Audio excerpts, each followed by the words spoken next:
Dunia ya sasa inakuibia uwezo wako wa kuona, na mbaya zaidi inafanya hivyo huku kufanya uwe na akili kali kuanzia leo. Hebu tuwe wa kweli. Unatakiwa kufumba na kufungua macho au kublink mara 15 kila dakika, lakini unapoikodolea macho hiyo skrini yako kwa muda mrefu, unafanya hivyo mara 5 tu. Unafanya nini? Unakausha mfumo wako wa kuona.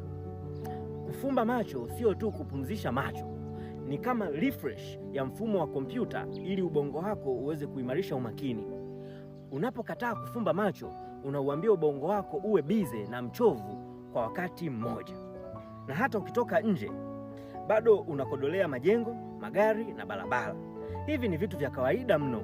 Ubongo wako umeumbwa kutamani ugumu wa kimaumbile, lakini unapopewa ulimwengu wa mistari iliyonyooka, unakosa dopamine.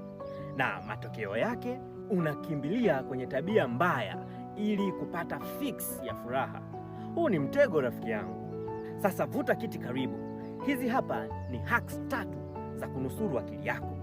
Hack ya kwanza, kuwa dereva wa kufumba macho, yani conscious blinking.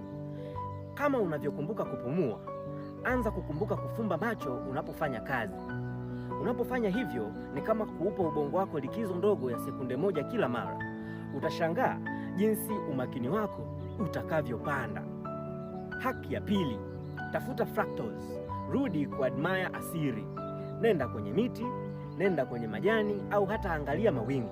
Hivyo vitu vina kitu kinaitwa fractals, yani geometry tata ambayo asili imezijenga kwa ajili ya ubongo wetu. Mtoto wa miaka 3 anazijua hizi, lakini wewe mtu mzima unazipuuza kwa ajili ya ukuta wa cement.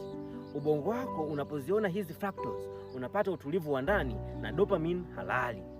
Hack ya 3, ujuzi wa kushona sindano, yani threading a needle. Hii inaweza kuonekana ya kizamani, lakini sikiliza, ndani ya macho yako kuna kitu kinaitwa microseconds, miondoko midogo sana ya macho.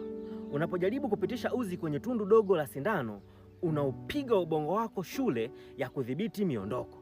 Matokeo yake, unaimarisha uwezo wako wa kuona vitu kwa usahihi na kuongeza umakini wako wa ndani.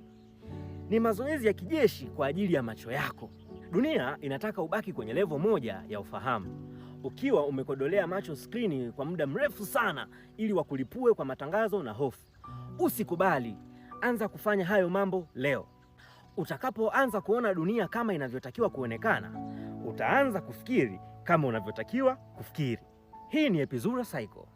Tunatafuta wale wanaothubutu kufungua uungu wa ndani. Link ipo kwenye bio. Anza safari yako ya kujijenga leo.